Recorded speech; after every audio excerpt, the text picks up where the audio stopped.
Hello, my name is Lisa Lanas, and today I will be informing about pregnancy and childbirth. I'll be focusing on the topic goal to prevent pregnancy complications, maternal deaths, and improve women's health before, during, and after pregnancy. However, the objective that we will be specifically reviewing is to increase the proportion of women who had a healthy weight before pregnancy. Holistic health in the earlier stages of pregnancy is just as vital as during and after giving birth. Data shows that more than half of pregnant women lean more towards either being underweight or overweight according to BMI, which we will get in later into the statistics slides. In Healthy People 2030, it states this is linked to complications and poor pregnancy outcomes, as well as stillbirth and preterm birth infants. Healthy people claim that the proportion of women that have a healthy weight before pregnancy is significantly decreasing and becoming a problem. And multiple peer-reviewed articles back up this statement. And they state that inconsistent healthy weights for pregnancy has become a major public health problem.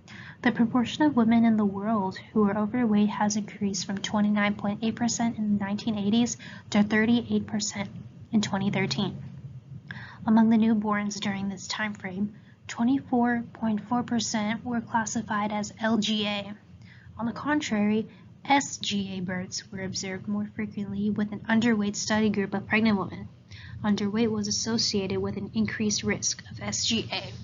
We will get in later to what LGA and SGA stand for, but these statistics back up how clearly the weight of the mother relates to the birth outcome. These additional statistics that I included touch base with more so how the weight of the mother not only affects the birth outcome, but also the mental health of the baby and the mother as well. And the diagram on the right is a picture that I found in another peer review article I found, and it just shows another factor to how smoking in pregnancy can also lead to a C-section. So on top of like the weight problem, if a mother were to be smoking, it just adds on to multiply the problems. In the first slide of statistics, we mentioned two terms, LGA and SGA, when relating to the baby, and one is not better than the other. LGA is defined as large for gestational age, a newborn that weighs more than 90% of babies the same gestational age. And they tend to cause birth complications such as long delivery time, possible injury to the baby, and a higher chance of needing a C-section to assist the birth.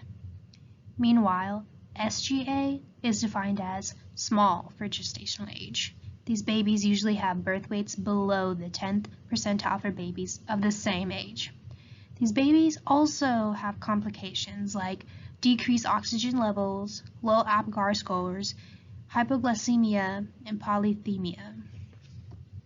So after listing all of those significant problems, it arises the question of why does this happen?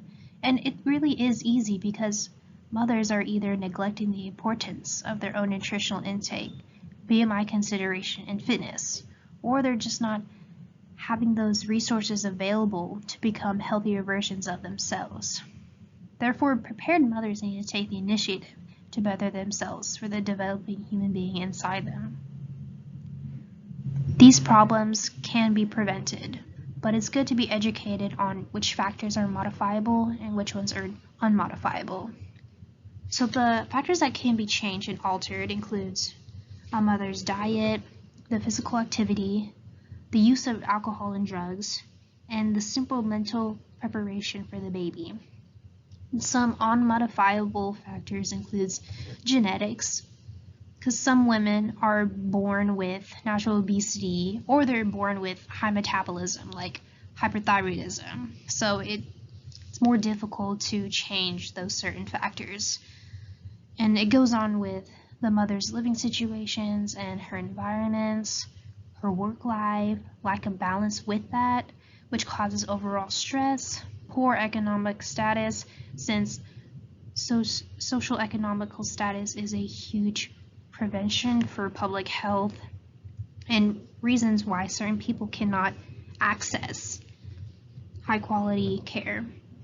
and just lack of support from loved ones and the partner. So those are huge factors to why the mother would be neglecting their health. I read through many peer-reviewed articles to get into these diet modifications for baby preparation. One article stated a balanced diet, which is important, with an iron supplement could improve maternal and birth outcomes.